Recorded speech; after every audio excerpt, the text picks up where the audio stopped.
Assalamualaikum warahmatullahi wabarakatuh dan salam sejahtera. Sekali lagi saya ingin membuat beberapa pengumuman. Seperti yang kita sedia maklum bahawa setiap pagi Majlis Mesyuarat Jawatan Kuasa Khas Menteri-Menteri mengenai COVID-19 ini diadakan, dan pada hari ini beberapa pemerhatian dan juga beberapa keputusan telah pun diputuskan sewaktu mesyuarat pagi tadi. Di atas kerjasama yang bersepadu di antara pihak PDRM, ATM, Rela serta APM, maka kita dapati hari semalam kadar pematuhan telah ada sedikit peningkatan. Semalam saya maklumkan 90% pematuhan, dan hari ini pematuhan meningkat kepada 2%, iaitu 92%. Jadi semalam, the whole day yesterday, pematuhan meningkat kepada 92%. Kerjasama bersepadu ini mengadakan sekatan-sekatan jalan raya. Kalau kita lihat semalam, pihak tentera bersama dengan pihak polis berada di kawasan-kawasan sekatan jalan raya ataupun roadblock, dan semalam sebanyak 1903 sekatan jalan raya telah pun dilaksanakan, iaitu peningkatan sebanyak 98% daripada sebelumnya. Inilah kesan daripada kerjasama di antara pihak PDRM bersama dengan ATM. Sebanyak 120,615 kenderaan telah pun diperiksa dan pemandu dinasihatkan kerana masih ada yang keluar dan sebagainya. Dan pihak PDRM juga membuat 1,719 hebahan di seluruh negara. Jadi bermakna jika ada sebanyak 120,615 kenderaan diperiksa, ini jelas menunjukkan bahawa masih lagi ada, walaupun hanya 8%, tetapi masih lagi ada di kalangan rakyat kita yang keluar daripada rumah dan sebagainya, yang masih gagal untuk mematuhi larangan yang dikeluarkan oleh kerajaan. Walaupun kita lihat sudah ada berkurangan dari segi kegagalan pematuhan, tetapi pematuhan tersebut adalah pematuhan keluar rumah. Ada satu lagi pematuhan yang penting yang perlu dipatuhi oleh rakyat kita, iaitu pematuhan penjarakan sosial 1 meter. Ini masih gagal hampir sepenuhnya dilaksanakan. Kalau kita lihat, semalam saya berada di sebuah pasaraya. Memang dia punya crowd dia masih lagi berhimpit-himpit dan sebagainya antara satu sama lain. Sewaktu membayar bil, kita lihat masih lagi jaraknya kurang daripada 1 meter. Jadi saya menyeru dan berharap kepada rakyat kita, selain daripada patuh kepada larangan supaya tidak keluar daripada rumah masing-masing, tetapi apabila keluar untuk membeli barang keperluan, juga penjarakan sosial mesti dipatuhi. Dan kita mulai daripada hari ini, saya dah dimaklumkan oleh penguatkuasa di BKL dan sebagainya, mereka juga membantu untuk memastikan penjarakan sosial berlaku di pasar-pasar basah, di pasaraya-pasaraya dan sebagainya. Mungkin kita perlu ada peraturan, iaitu untuk masuk ke dalam pasar dan masuk ke dalam pasaraya mesti secara berperingkat dan berperingkat, supaya penjarakan sosial itu dapat kita laksanakan. Dari segi peraturan, pergerakan daripada satu negeri ke satu negeri dan juga pergerakan di dalam daerah ataupun bandar masih lagi diteruskan. Bermakna tidak ada siapa boleh bergerak daripada satu negeri ke satu negeri ataupun dari satu daerah ke satu daerah. Itu adalah peraturan yang telah pun diperkenalkan. Walau bagaimanapun, pihak polis memaklumkan bahawa kebenaran boleh diberi apabila dipohon jika pergerakan itu terpaksa dilakukan. Apabila ada kematian sebagai contoh, kematian di kalangan keluarga, berlaku kemalangan di kalangan keluarga, ataupun mereka yang terpaksa mendapatkan rawatan keluar daripada daerah masing-masing ataupun negeri masing-masing. Perkara ini boleh dibenarkan, tetapi mesti melapor kepada pihak polis dan sebagainya. Kita juga membenarkan pekerja-pekerja kaki tangan kerajaan, malah swasta, begitu juga perkilangan dan sebagainya untuk bekerja. Ya, tidak semua diberi pelepasan untuk tidak datang bekerja, ada yang datang bekerja. Timbul isu apabila sampai ke sekatan polis. Apabila pihak polis bertanya, ke mana? Ada yang jawab nak pergi kerja dan sebagainya. Tetapi tidak ada bukti. Dan ini menyebabkan kadang-kadang berlaku sedikit kekeliruan. Ada yang diminta pulang dan sebagainya. Jadi kita telah pun memutuskan, mesyuarat pagi memutuskan bahawa bagi kaki tangan kerajaan, pihak KSU di kementerian masing-masing akan mengeluarkan surat kebenaran perjalanan. Begitu juga di pihak swasta, mereka perlu mendapatkan surat kebenaran perjalanan melalui majikan-majikan mereka. Dan saya harap majikan-majikan sila serahkan senarai pekerja-pekerja mereka ke balai-balai polis yang berdekatan supaya mereka boleh mendapat pelepasan yang mudah sewaktu diperiksa oleh polis di setiap sekatan jalan raya. Kita faham ramai yang bekerja terpaksa bergerak di antara negeri dan negeri, antara negeri ke negeri. Sebagai contoh, ramai pekerja di Putrajaya ini misalnya datangnya daripada Seremban. Ramai daripada Shah Alam pun bekerja di Putrajaya, ataupun bekerja di KL bekerja di Shah Alam. Jadi surat yang saya sebutkan tadi perlu diperolehi untuk ditunjukkan kepada pihak polis sewaktu ada sekatan jalan raya dan sebagainya. Satu lagi yang kita lihat ialah keperluan kenderaan awam. Ya. Kenderaan awam, kita juga mendapat laporan bahawa dari segi jumlah penumpang adalah berkurangan. Terutamanya sewaktu semua kaki tangan sudah berada di dalam pejabat dan sebagainya. Dan kenderaan awam juga merupakan salah satu tempat yang susah untuk dikawal dari segi penjarakan sosial 1 meter ini.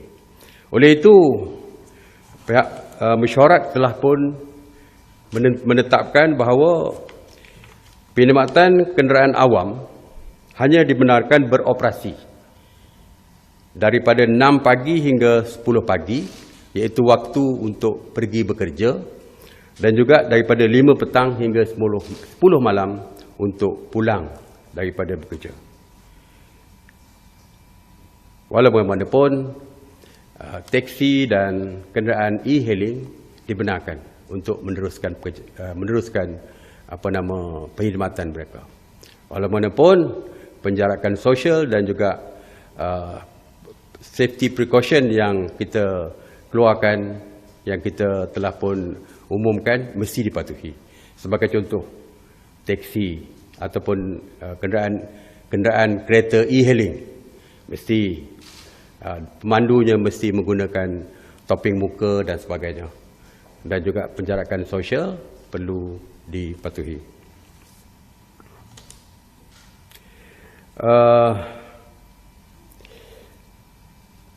Mesyuarat tadi berbincang, seperti saya sebutkan semalam, bahawa harga topeng RM2 adalah terlalu mahal.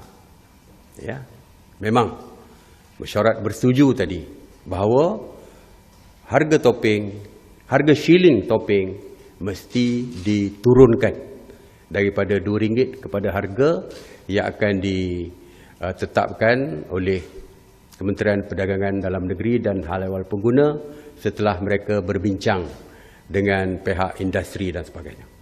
Jadi saya jangka dalam waktu terdekat kita beri tempoh paling cepat kepada KPDN HEP untuk memastikan harga yang ditetapkan itu disegerakan dan supaya kita boleh umumkan, dan harganya mesti kurang daripada RM2 seperti yang telah pun diumumkan ketika ini. Kita juga dimaklumkan oleh Kementerian Pertanian dan Industri Asas Tani bahawa bekalan makanan adalah mencukupi. Ya. Stoknya melebihi daripada tempoh 2 minggu yang kita tetapkan untuk perintah larangan pergerakan ini. Malah sektor-sektor yang melibatkan industri makanan ini kita benarkan untuk meneruskan tugasan mereka. Misalnya nelayan, tidak ada halangan untuk nelayan ke laut untuk menangkap ikan. Pekebun-pekebun sayur juga dibenarkan untuk meneruskan kerja mereka. Malah kenderaan-kenderaan untuk mengangkut produk-produk makanan juga boleh bergerak seperti biasa. Ini bagi kita memastikan bahan makanan mencukupi dan tidak ada gangguan dari segi sekatan yang dilaksanakan. Saya dimaklumkan bahawa walaupun penoreh getah masih lagi bekerja menoreh seperti biasa, tetapi banyak pusat-pusat pembelian getah ditutup. Saya telah pun mendapatkan makluman daripada kementerian yang berkaitan bahawa pusat pembelian getah mesti dibuka bagi membantu penoreh-penoreh getah untuk menjual hasil torehan mereka.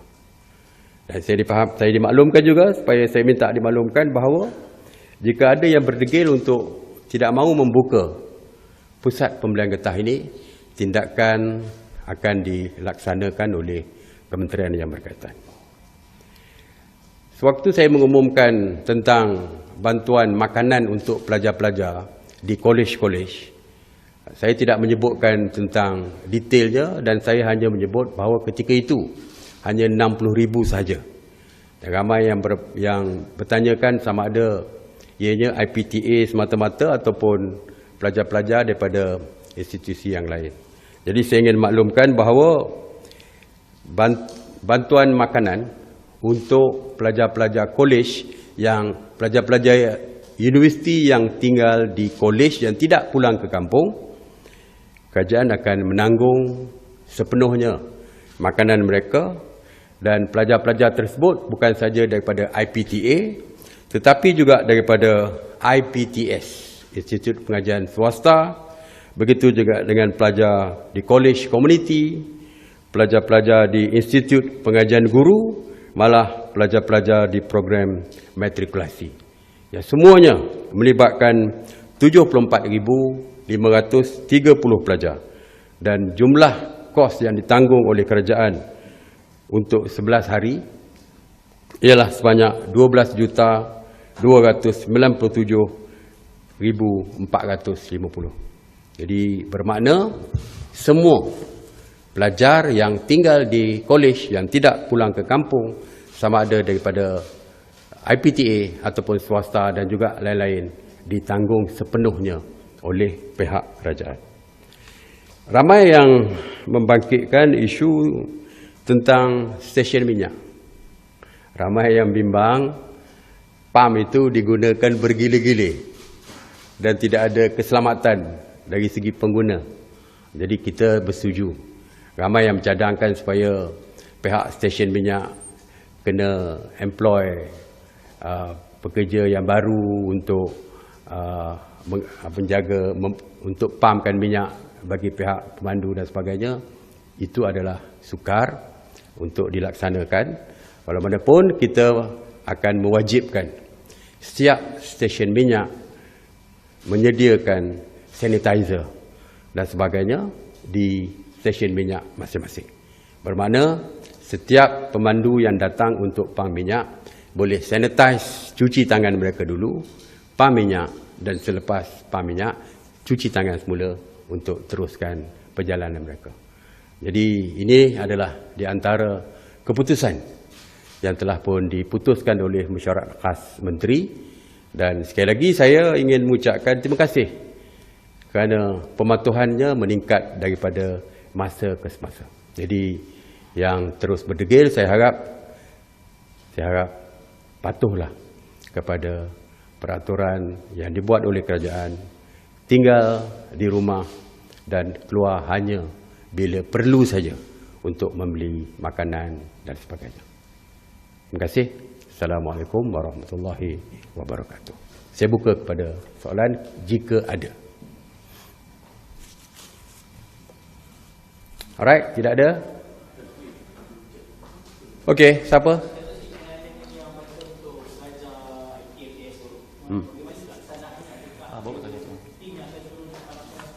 Kita menyerahkan kepada pihak universiti dari segi pengagihan dan pelaksanaannya, ya.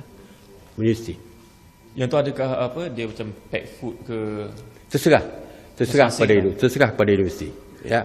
Sama ada dia beri kupon untuk beli di kafe-kafe ataupun gerai-gerai yang dah sedia ada, ataupun dia nak memasak sendiri kalau ada tempat memasak dan sebagainya di universiti. Itu kita serah kepada universiti, ya, kita serah kepada. Pelaksanaan kita serahkan kepada IPT yang berkaitan. Alright?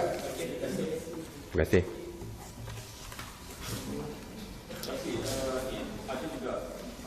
Ada lagi? Ada setengah supermarket yang tak benarkan pengunjung yang tak bertopeng muka untuk masuk. So, macam mana? Itu kita rasa walaupun tidak ada peraturan yang tetap semua orang mesti memakai topeng, tetapi itu adalah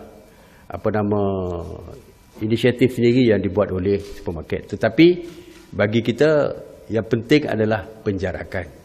Bukan mesti masuk ke supermarket mempunyai topeng muka dan sebagainya. Jadi kita kalau dapat dimaklumkan di mana, mungkin kita akan mengeluarkan garis panduan yang lebih jelas kepada supermarket, ya, dari segi membenarkan atau tidak membenarkan orang masuk dan sebagainya, ya. Tetapi kebanyakan supermarket yang semalam yang tempat saya pergi ke satu supermarket, dia punya precaution dia memang bagus saya lihat. Hampir setiap yang ada dalam supermarket tersebut mempunyai topeng, dan ada yang supermarket itu menyediakan sarung tangan plastik, disediakan oleh supermarket itu sendiri. Sarung tangan yang buat daripada plastik biasa ni, tapi pengunjungnya menggunakan plastik tersebut untuk melindungi tangan mereka. Jadi ini saya ucapkan terima kasih kepada mana-mana supermarket. Ada yang saya lihat supermarket yang menyediakan satu notis pemberitahuan supaya ada penjarakan sosial, dan juga mereka memantau dan kontrol dari segi kemasukan ke supermarket tersebut apabila dikawal jumlah kemasukan itu supaya tidak terlalu crowded di dalam supermarket tersebut. Jadi supermarket boleh ambil inisiatif untuk membantu, tetapi tidak boleh membuat peraturan yang melebihi daripada perintah larangan yang dikeluarkan oleh kerajaan. Alright, terima kasih.